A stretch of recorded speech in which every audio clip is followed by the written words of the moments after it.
Namaste.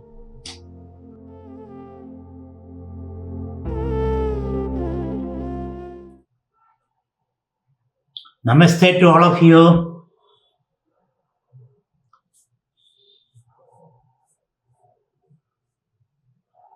I was much excited about the Perseverance rover touching down on Mars, traveling maybe 50 million miles. It took 6 months. The glory of man and woman, God's creation. So it is an occasion for us to celebrate. Not our own glory, but God's glory. God's glory. So today, I'll be talking about the AITAREYA Upanishad. ITARA, an Upanishad given by the outsider. And who are the outsiders? The outsiders are those who don't belong to the Varna system.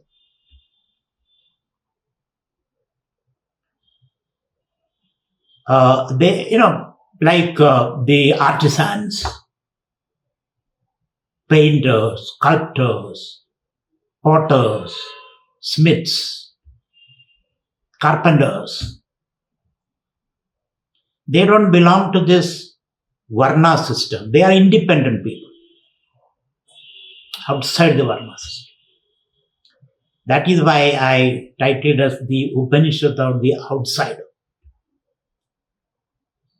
Outsiders' concept of Brahman or God and their relationship with the Brahman or God. That is the theme of the Upanishad. It's a pretty tough Upanishad. And the artisans, they do things. They make things happen. They work with their hand, isn't it? A potter or a carpenter or a painter. They work with their hand. Whereas the Brahmins and Kshatriyas and Vaishyas, they deal with the words. They deal with the words. Their thinking is linear, logical. But the artisan thinking is picturesque, holistic. He sees the whole thing in his mind and then produces it. Like a carpenter making a cabinet, let us say. Or a painter, he has the whole picture in his mind. Or let's say sculptor. They all do things, make things happen, they work with their hand. Others are working with the word, they are wordsmiths. That's the difference. Their thinking is very linear. They deal with power. These people deal with the beauty. So this Upanishad Rishi must have been a potter or a carpenter or a sculptor. This Rishi doesn't fall into this usual run of the things. It's a special person. And his words are very picturesque. Very picturesque. Very powerful words. So when I read this Upanishad, it looks like a series of pictures. Not words. Words are there. But the word is drawing pictures. And the Rishi looks at his picture, his painting, he puts some outlines, then fill in the details. He looks at it, Itshada, one word used is Itshada. So he looks at it. And then he add more strokes into the picture. That's the kind of impression that we get when we read this Upanishad. So that's very, very important. This is an Upanishad given by a hands-on person, a person who does work, not a person who deals with the words. That is to be understood. So his words are very powerful. His thought movement is very fast. And sudden ideas come, may not be always logical. So we should be ready for all this. It's like a falling into a rapid. Like you have a whitewater rafting. There are sudden turns and twists, and then water falls on you and you feel excited. The whole thing is very exciting. When you read this Upanishads, it's very exciting. And given by an ordinary craft person, an artisan. So how does he begin? So here also we see the story of Brahman becoming a human. God becoming a human. A sapient, a human. That's the picture.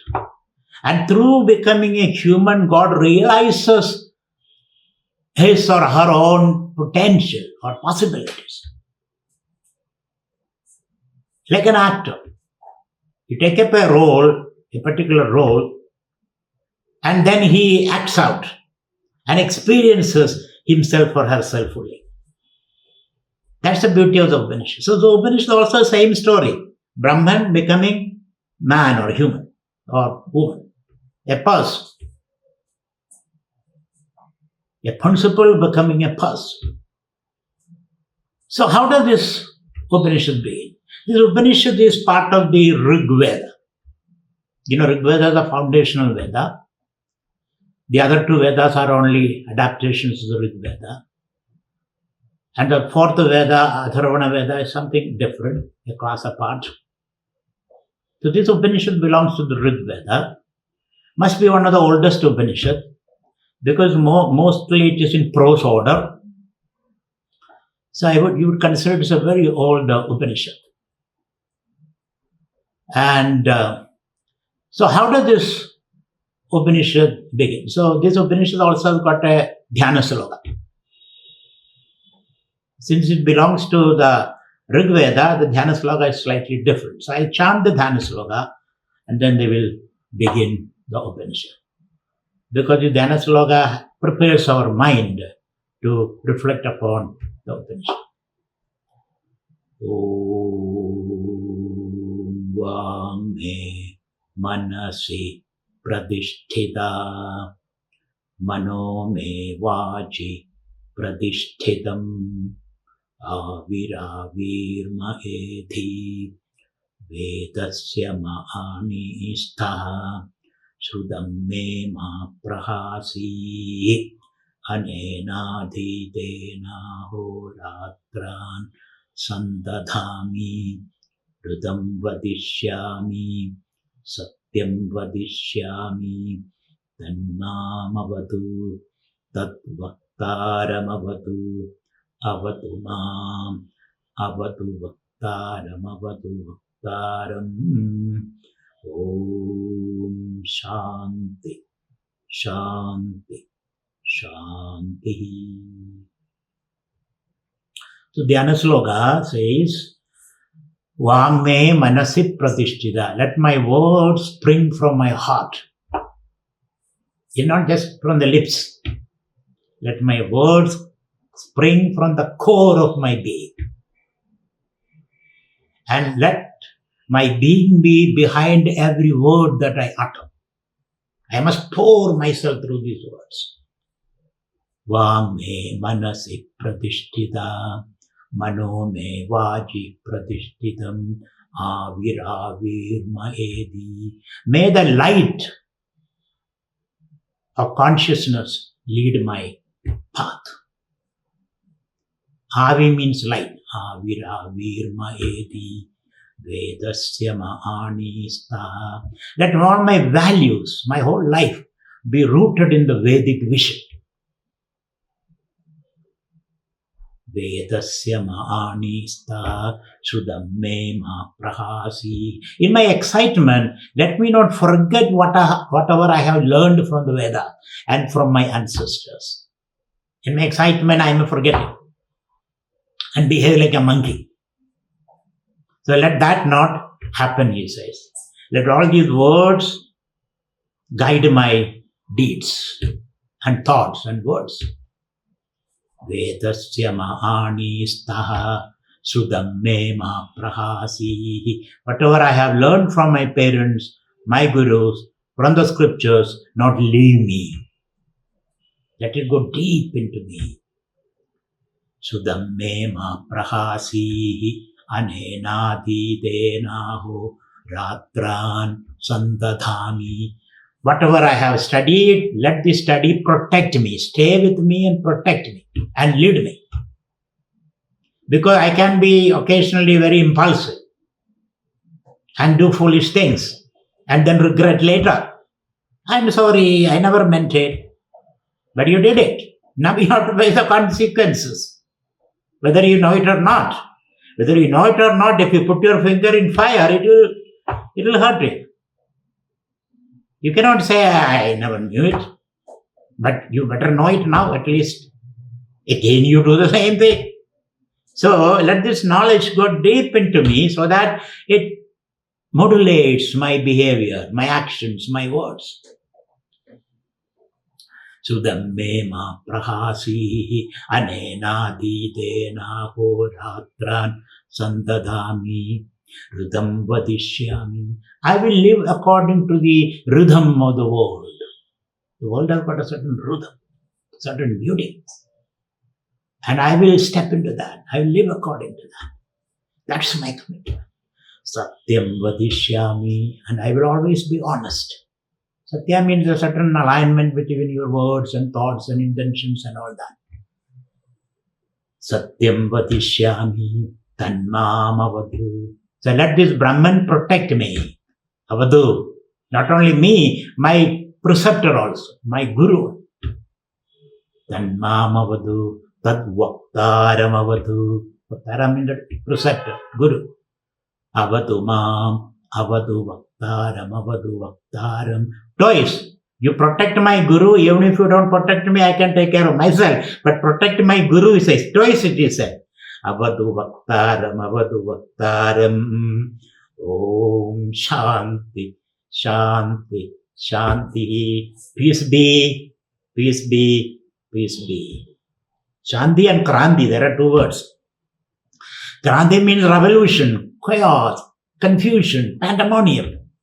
So that I can fish in troubled waters. But let there be peace, so that I can bring out the best out of me. Peace be, peace be, peace be. So with this Dhyana Sloka, the Upanishad begins. The Upanishad begins with a great proclamation. Great statement. What is that statement? Atma va idam egaha agre asid. In the beginning, like the Bible, in the beginning, there was only Atman, Brahman. That's how it began.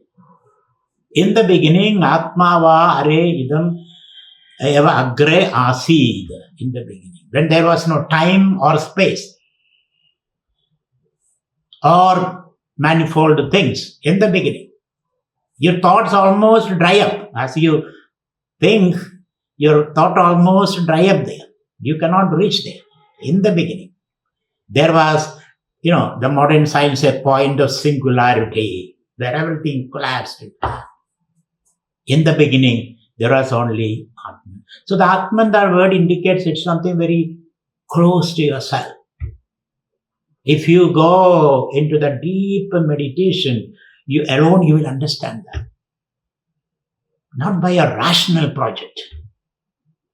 Not by objective thinking. That's why the Atman word is used.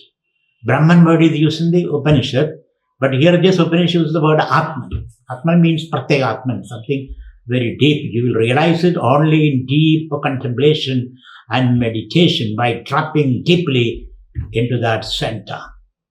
That's why the word Atman use. Time, space did not exist at that time. No plurality existed at that time.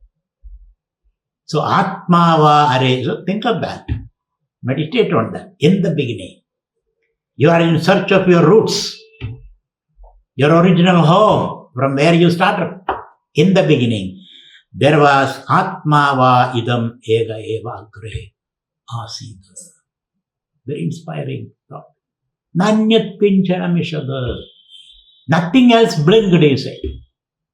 Nothing else was there. Nothing else blinked. There was no movement at all. It was absolute silence and stillness.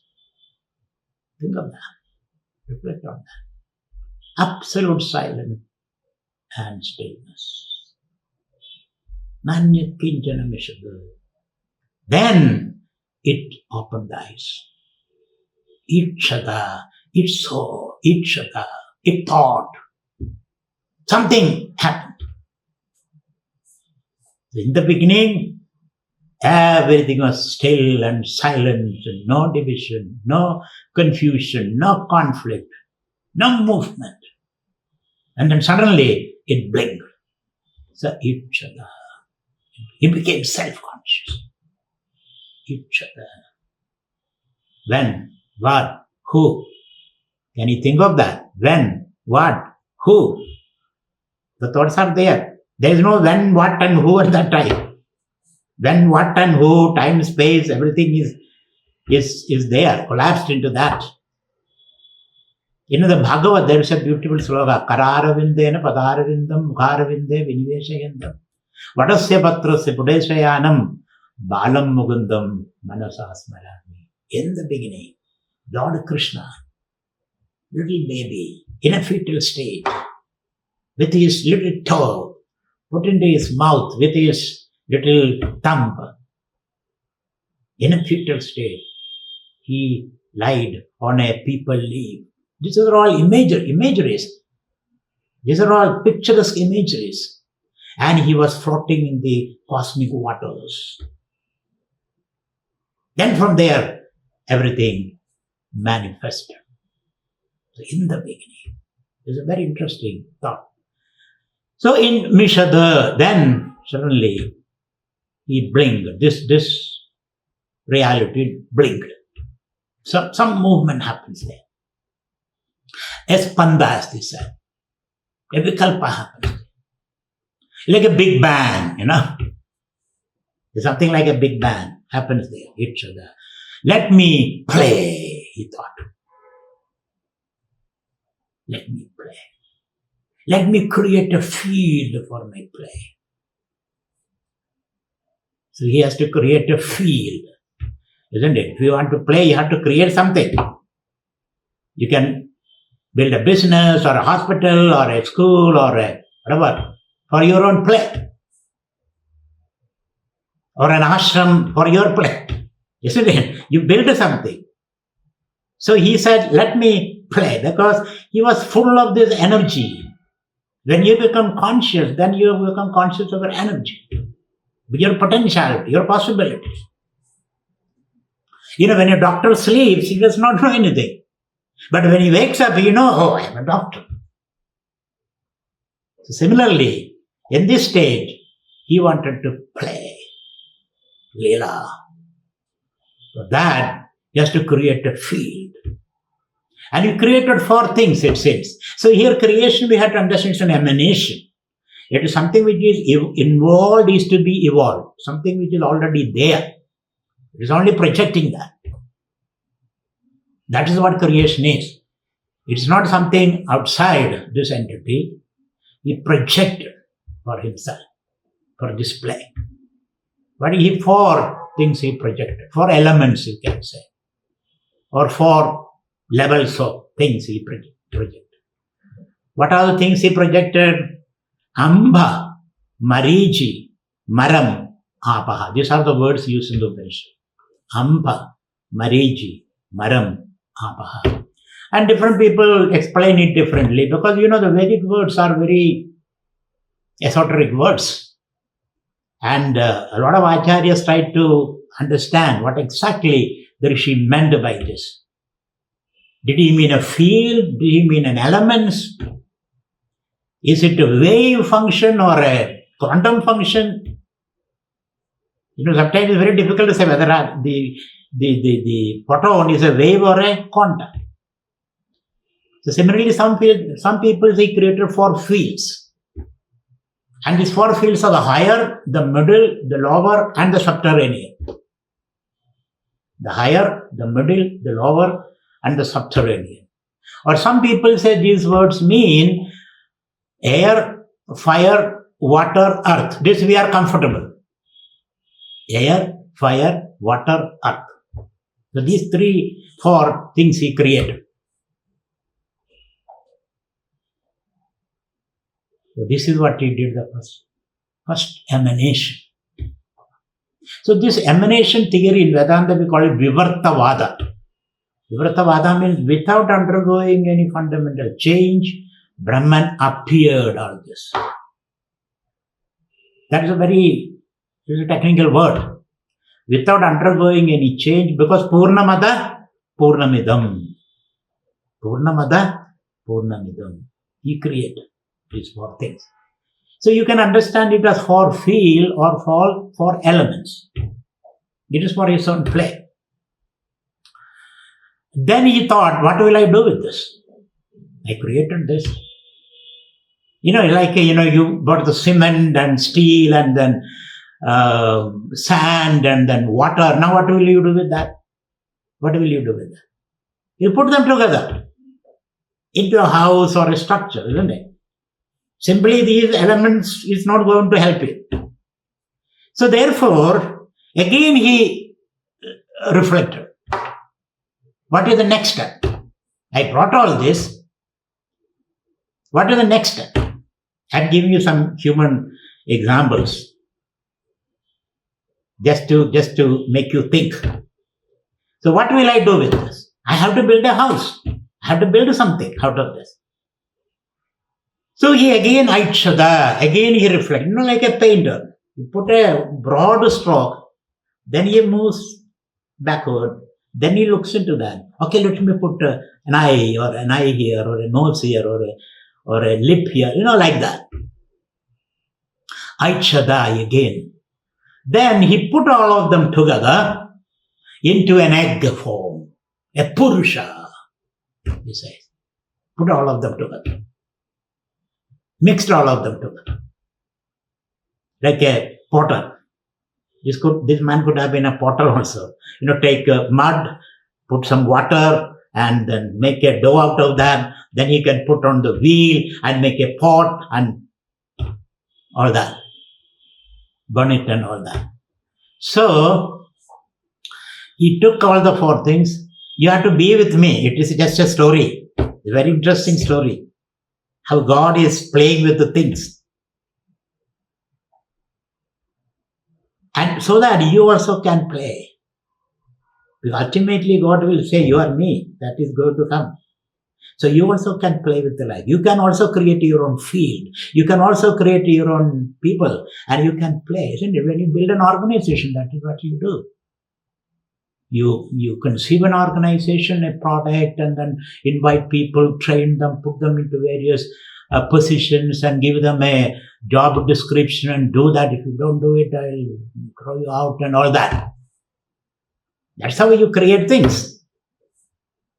So he put all of them together and he created a first entity, you say. It's called Purusha, the word used.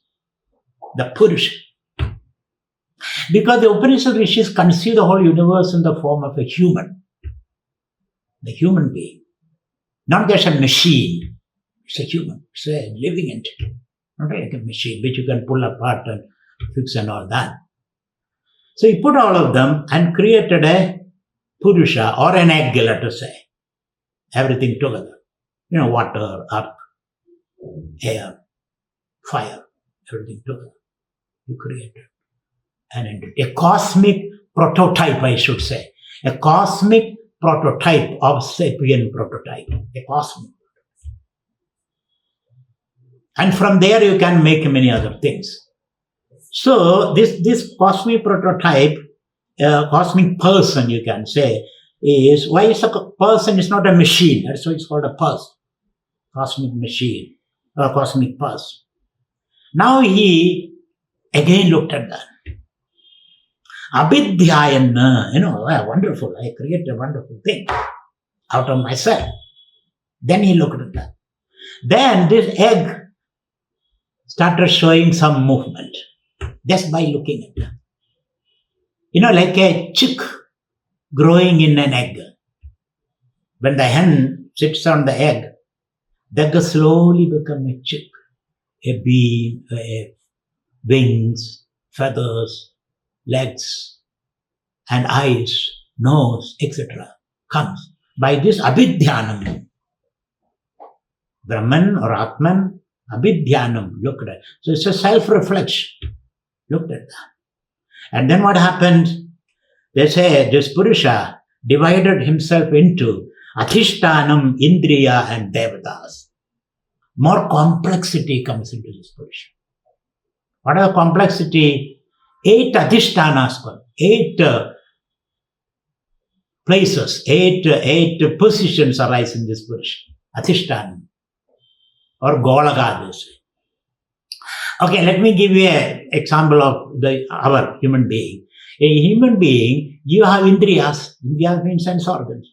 Sense organs are all placed in different part of the body. Isn't it? That placement where the sense organs are placed, that is called adhishtan. And then there is sense organ. And the sense organs function in an ecosystem, which is called devatas. For example, to see, you need these eyeballs. And you also have to have the faculty of seeing. That's called indriya. The eyeballs are called golakas, adhishtanam. So eyeballs are there, and the faculty of seeing is somewhere deep within the brain. And then you see the world. How do you see? In the sunlight. So these 3 things should come in place. The faculty of seeing, the golaka, eyeballs, and the sunlight is necessary to have this one episode of seeing, isn't it? So all these devatas, indriyas, and the golakas or adhishtanam, all of them are within this Purusha. The Purusha has all this. So there are 8 adhishtanams, 8 indriyas, 8 devatas. This is the complexity. It became very complex. It started showing these parts like a one egg, let's say, and one cell become a 135 cells. And from there, each cell specializes. Some cells become bone cells, blood cells, brain cells, and all that, like that. It seems that he has studied some biology also, this guy, this Rishi. So he says it's all divided specializations and division. So in his language he says there is 8 adhishtanams in this Purusha. What are the adhishtanam? Mukham, face. Then nasika, nose, this structure of the nose. Then achini, these eyeballs, where the eyes are sitting. Then karnau, ears. Tok, skin. That's it. And then hrudayam, heart. Nabhi, the navel or stomach. Shishnam, the reproductive organ. All this happened in this Purusha. And you are only a model after that. And then these are adhishtanam, and their indriyas are there. Mukham, what is the function of the mukha? To speak. Speech. Mukham, indriya. And nasika, what is the function? Prana, breathing. What is the function of achi, eyes, eyeballs? To see. Sight, chakshu. And the karnam, what is the function? To hear. And the tok, touch. Touch. They use the word lomani. Loma means hair. A hair grow. Because of that, you sweat a little, you can feel and all that. Hair. Hrudayam, manaha, mind. And nabhi, apanavayu. The stomach digests and then whatever is balanced, you throw out. So that's the apanavayu, the vayu which pushes things down. Apanavayu. Then shishnam, reproductive organ. And what is the function of reproductive organ? Reproduction. That he says, redaha. Redaha means egg and sperm. All this happened there. This is a prototype. And from there we all got it. And then accordingly there are devadas. Devadas mean ecosystem. Without the devada, you cannot operate the sense organ. You have to be embedded in a system. What are the devadas? Walk, speech, devada is fire. Isn't it? Without fire, you cannot speak. There should be fire in your speech. Isn't it? If you don't have fire in your speech, put your speech in fire, they say. So fire, you should be a fiery person to speak. So devada speech is fire. Devada of Nasika prana is, it says vayu. Without outside vayu, oxygen, you cannot breathe. That's why Mars, 90% is carbon dioxide. You cannot breathe. You have to do something there. So, at least on the earth, biosphere, 12% is oxygen.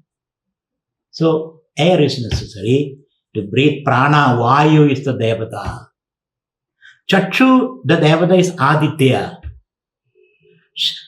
Shrotram devata is directions, because words come from, sound come from, for directions.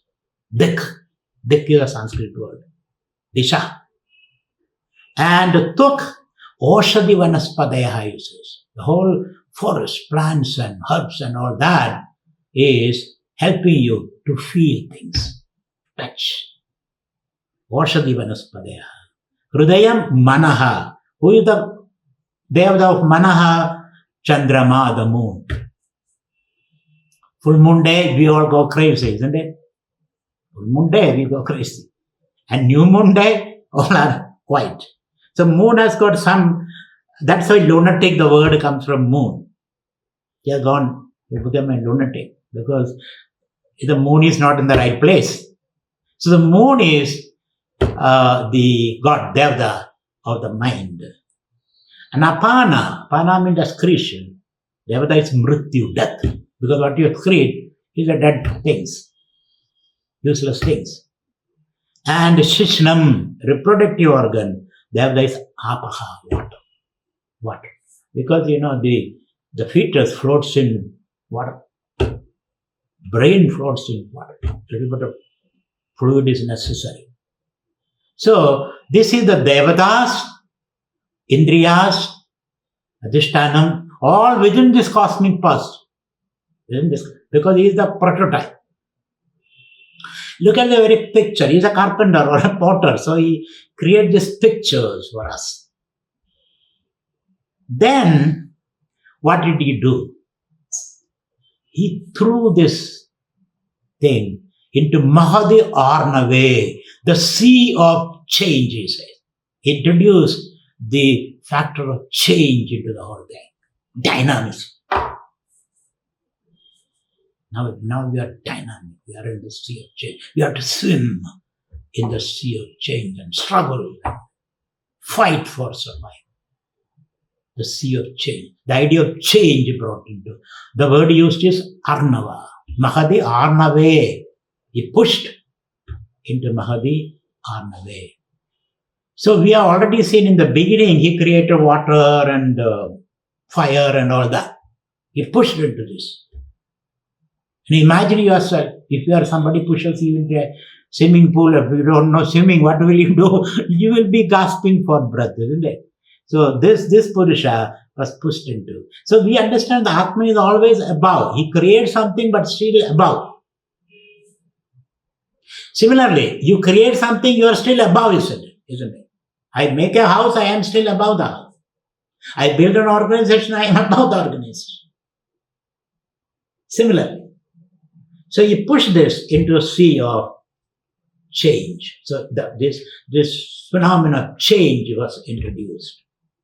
some more. He's mixing things. One more stroke.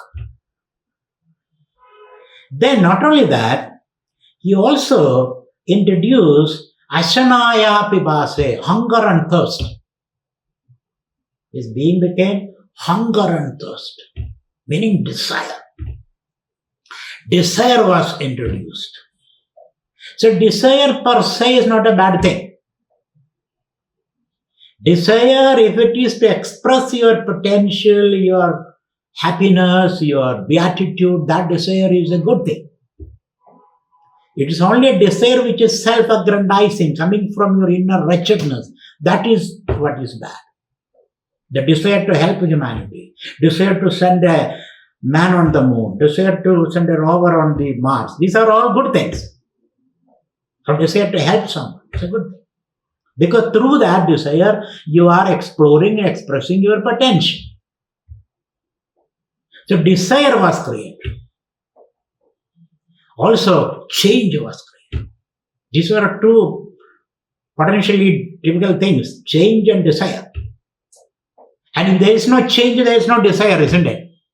And there is no desire, there is no change also. I need a change now. I'm tired of doing this. I need a change. So desire comes. So desire and change, these two factors were introduced into the mix, into the whole painting. Like a potter.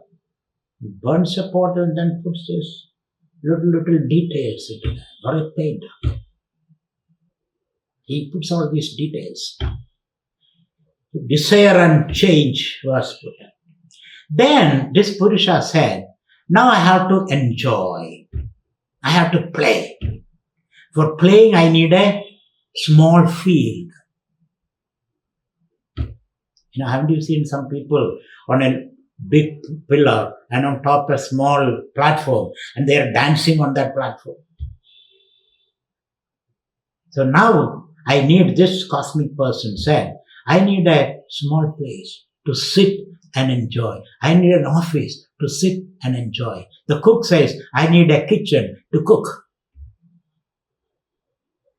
Because this is very complex. So he said, ayatanam. We need an ayatanam, a field or a platform to enjoy, I said, to play. So again, the Atman. Atman is always above. These are all his emanations. Atman's emanation. Again, in the Atman said, okay, so he looked at this. Again, Ichada, and he brought a cow, it seems. He created a shape of a cow. Sit in this and then enjoy. There is no, this is not alam, na alam, this is not enough for me. Cow has to always eat the grass, isn't it? And give milk. What is the point in that? I'll become a exploited animal. Cow is not enough. That platform is not enough for me. Kamanayat. Na alam, this is not enough. Okay, he looked at it. Ashum, a horse was brought. Stallion. With his manes and mites and galloping. Interesting. Nalam, this is not enough for me. This cosmic person said. Then, what do you need? So finally, he brought a human form. When he brought the human form, though it is not as beautiful as a cow or a horse, but he said, Sushtu Krudam, this is the right thing. This is the right place. To sit and play and enjoy. There's kind of a little bit of evolution here, isn't it? The stars and planets and then biosphere and then atmosphere and then plankton and then fish and then amphibians and dinosaurs and chimpanzees and Neanderthals and then Homo erectus and Neanderthals and Homo sapiens, isn't it? But a rudimentary idea of evolution here, the Rishi. In fact, all thoughts have already been thoughted. We are only giving more and more details. That's it. Everything is already done. We are not, we are not breaking out of that. We are putting more and more shades and details. That's it. So finally, Atman brought a human form, and this being said, oh, this is Sugradam, this is beautiful. You're happy about that. But this is only a simple structure that he brought in. Now you have to fill in again. You have to fill in again the structure, isn't it? When you build a house, it is only the structure. You have to put walls, you have to design places, kitchen is to be designed, toilets and bathrooms, etc. has to be designed. The human form is only a structure. So you said the structure is to be filled. So then there is a reverse order now. Earlier, the cosmic person has divided himself into three structures, isn't it? So that three structure comes into this. What are three structures? Devadas, Agni, Devada became walk, speech, and resided in the mouth. This particular person, this human being. So this human being is your form, the human form. So Agni, the Devata, became walk, speech, and took position in the mouth. Similarly, Vayu Devata became prana and took position in the nasika, nose. And Aditya Devata became power of sight and took position in the eyes. And Dik Devata became Lomani. Lomani means the power of touch and took position in the skin. Tuk. Chandrama, the moon, became mind and took position in the Hrudayam, heart. Mrityu Devata became Apana, digestion, and took position in the Nabhi, or stomach. Abha, water Devata, became Redaha. Redaha means sperm or egg, and took position in the Shich. Krishna means the protective water. So to say, the whole infrastructure was brought into this particular human form. So the human form is a miniaturized, the cosmic prototype. Very interesting. Very interesting. Cosmic prototype, the human. Now, this human is very hungry, isn't it? Very hungry, very thirsty, full of desire. Full of desire.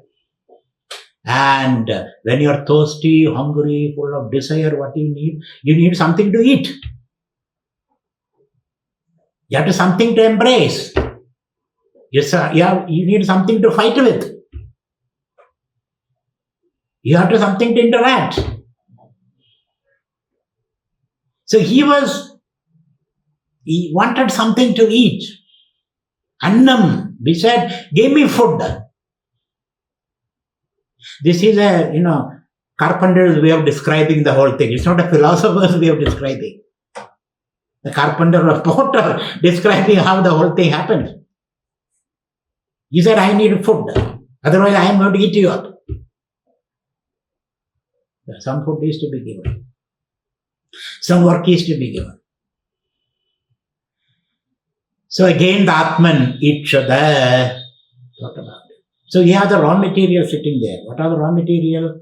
Fire, air, and water, and earth.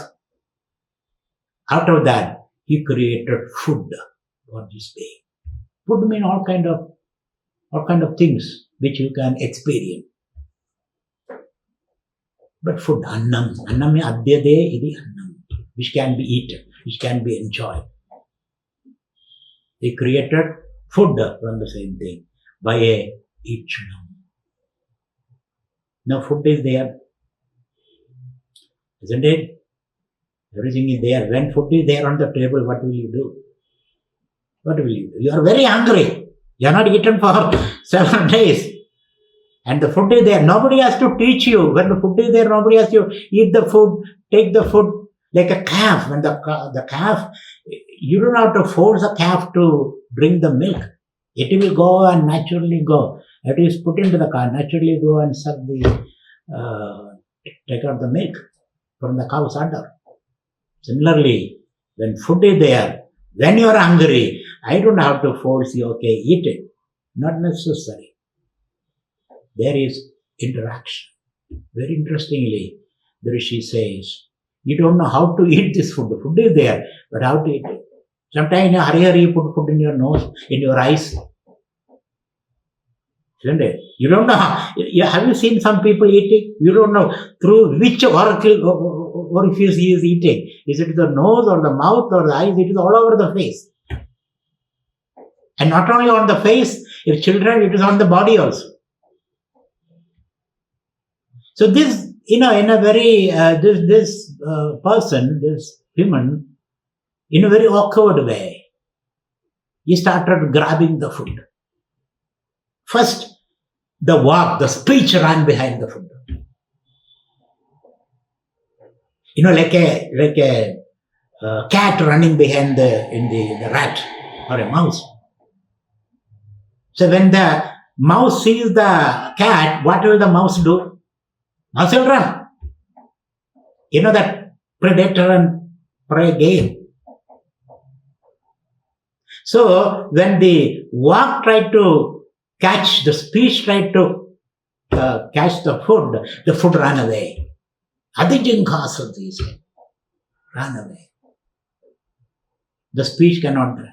Now the Rishi says, as a soliloquy, if by walk, if you could have caught the food, by speech you could have been satisfied, satiated. You could have satiated your hunger. Food. By saying that, you would have been satiated, That doesn't happen. By saying food, you don't feel your hunger is appeased.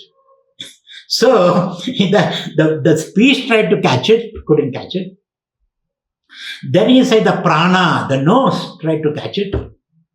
If the nose could have caught the food, grabbed the food, then by breathing, smelling the food, you would have been satisfied. It all looks very childish, isn't it? But it's very interesting. Very interesting. It took a long time for us to realize food has to go through the mouth. It should not go through the eyes or ears or that. The children took a long time to do that. So the chakshu, the eyes tried to catch the food, but they couldn't. That is why by looking at the food you are not satiated. Looking at the food, okay. Table is late, beautiful dinner. Are you satisfied looking at it? No, you have to eat it. Then shrotram, hearing. By hearing about the food you are not satisfied. I give a beautiful description of food. Will you be satiated? No. Okay. Then lomanya, touching the food. I just touched it. Are you? No. Then manaha, you thought about the food. Beautiful food. Are you satisfied? No. Shishnam. Shishna means by the linga, by the shishna, by the reproductive organ, you cannot be satisfied. Actually, you get exhausted. By using the reproductive organ, you only get tired and exhausted. Then how do you eat? You have to use the apana, he says. The power of ingestion belongs to the apana vayu. Apana vayu, which pushes things down. The apana vayu is the one who captured the food. So apana vayu is called annayu also, because of which you are able to swallow the food, and the food goes down the alimentary canal to the stomach, to your duodenum, to the large intestine, and finally all the essences are taken, the balance is thrown out. It happens because of the apana vayus. So the infrastructure is there, the activities are there, interactions are there. You are interacting with the world. The food can be the entire world outside you. Here is an organism, and here is the environment outside, and there is interaction. Everything is there. But for whose sake? Who is the experiencer in this? You explained a mechanism. Our receiving sensation, responding to sensations, growing, reproducing. Everything is there. But who is the experiencer in this? Because by this description, you are not exhausting your explanation. So the Atman again thought, everything is there. The house is ready, kitchen is ready, bathroom is ready, telephone connection is there. Everything is there, internet connection is there. But where is the Swami? Where is the master? Who is going to experience all this? He thought about that. Then he thought, after all, I made all this for my own play. So let me enter into this system. Let me enter into this system. This is what he said. Itchada. Let me. How did he enter? Simanam vidarya prabhadyada. He entered into a system through the fontanelle. You know, there when you touch, there is a soft area in the. So that is the Sima. Simanam vidarya. Through that, the Atman entered. We have seen some other Upanishad. Prana Rupena. Atman entered into the. And once he entered into a system, and through the various nadis, he spread all over, the power spread all over, and then the experiencer comes into the system. You know, this is a hard problem in consciousness. How do you experience? The Rishi explains with this explanation. So the experience, otherwise it is only a machine, a robot, isn't it? Robot also can do all this. He can see, touch, smell, and then, grab things, throw things, everything can be done. But the experience will not happen. Robot has no experience. Computer has no experience. You can ask a question to the computer, it will answer. But it has no experience. The experience is explained by this additional factor. The consciousness Brahman entered into this Karyakarana Kalaba, this Karyakarana Sangha, this body, mind, ego complex. He entered into this. And then he started experiencing. Things are all happening. The interaction is happening between the sense organs and Adhishtanam and Devadas. Everything is happening.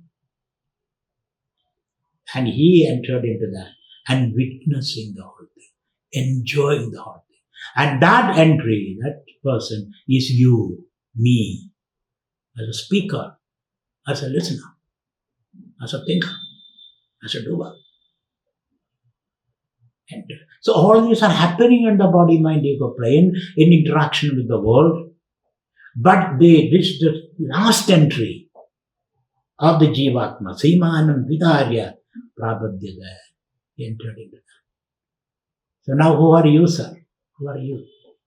You are not just this the body, mind, ego complex and the world outside where the whole thing is embedded. But there is something more in you. The world outside is your own extension, no doubt. But there is something deeper, the experience, the anubhav experience.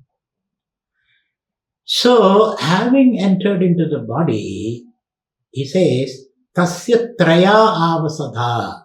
You operate from 3 dimensions, 3 areas. What are 3 areas? We already seen. The waking, dream, and sleep. Waking state, you know the whole world. Dream state, you create your own world. And sleep state, you don't know anything. But still you are there. So, tasya traya avasadha. Jagarita kale. Jagrata kale, you abide, the soul abide, the Atman, this Jivatman, abides in the Dakshinagini, he says. The focus is there. Waking while your focus is on the eyes. You want to see things. And sleep, when you go to deep sleep, mana, focuses on the mind. Mind is playing. And Sushupti Kale Hrudayam. Hrudaya is when there are no thoughts. Mind becomes the heart. There you go. So these three avasanam, these three homes you have, these three theaters you have. And correspondingly, we have seen last talk. Also, in this place, the Rishi says, you have three births also. This jiva have three births. What are three births? First, the Pitru Sharire in the father's body. Pitru Sharire. Then the mother's body, Madra Sharire. The father, first you are in the father, then you are in the mother. Then, Sosharire, three bodies you take. You live in the father's body, you live in the mother's body. The father deposits the sperm in the mother's body, the womb, and then you live in the mother's body, then you live in your own body. There are three births you have. And then that sequence continues on and on and on. This is a very interesting explanation by this person. So you lived in your father's body, you live in your mother's body. Therefore, the Upanishads here, when the mother is pregnant, the lady is pregnant, the father is living in the mother's body. Therefore, you have to protect this lady, especially when she is pregnant. And of course, you have to protect your own body also when you are born there. So you are born in your body, your mother's body, as well as the father's body. So that also is explained in the Upanishad. Now, so sajataha bhutani abhivyakhyat. So having come into this, in this body, become the experiencer, and then he saw everything. You saw everything. With this understanding, when you see everything, what do you see? Outside, inside. Ask yourself, what are you? What are you seeing? So, Jadaha Bhutani Abhivyakhyada. He saw everything in a very reflective way. Then he realized, what is Iha Anyamna Vavadishada. There is nothing other than me.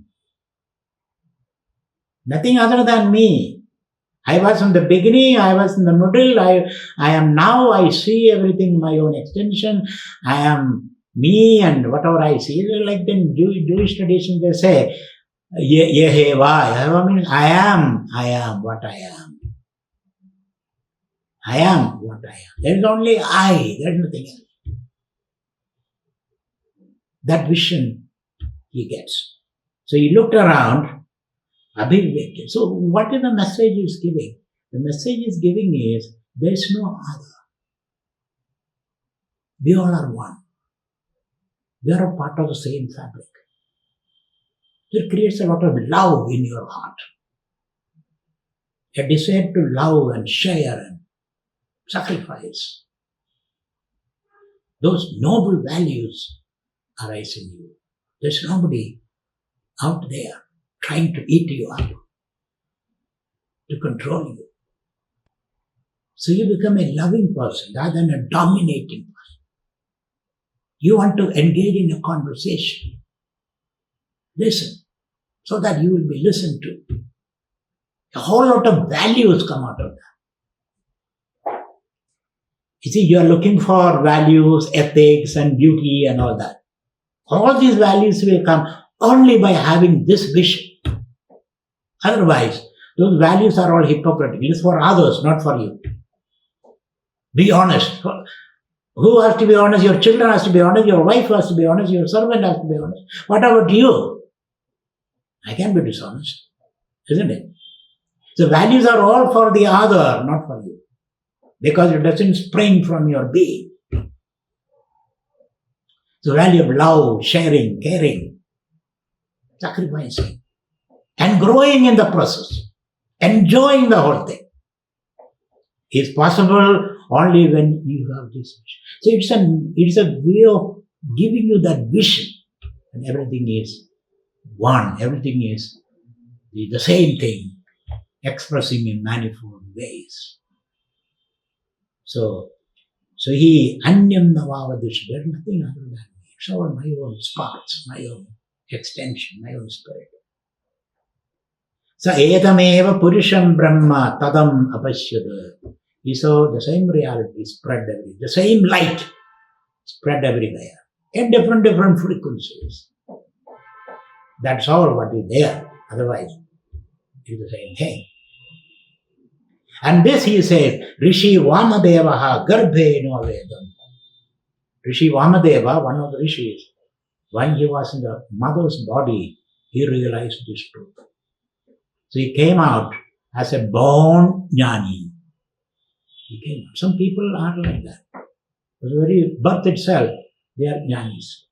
You and I struggle, and we have to die several times. You become a jnani. Rishi Vamadeva. He says, I was bound by thousands of fetters, but I took a long, deep breath, and then I broke out of these fetters. Like that Gulliver's travels. Gulliver was washed ashore an island, and little Lilliputs tied him with little strings. And he woke up because he was sleeping at that time. Then he woke up, I am bound. And he took a long deep breath, all these strings was snapped, and then he woke up. Similarly, he says, when you have this vision, nobody can control you. Nobody can bind you. Nobody can make you unhappy. Nobody can make you miserable. So that is the power you get by this vision. So Rishi Vamadeva had this blessing.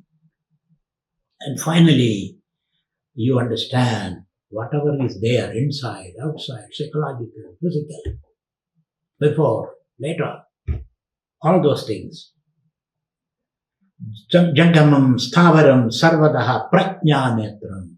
These are all an expression of Prajna. Prajna means consciousness. The Atman. These are all expression of consciousness.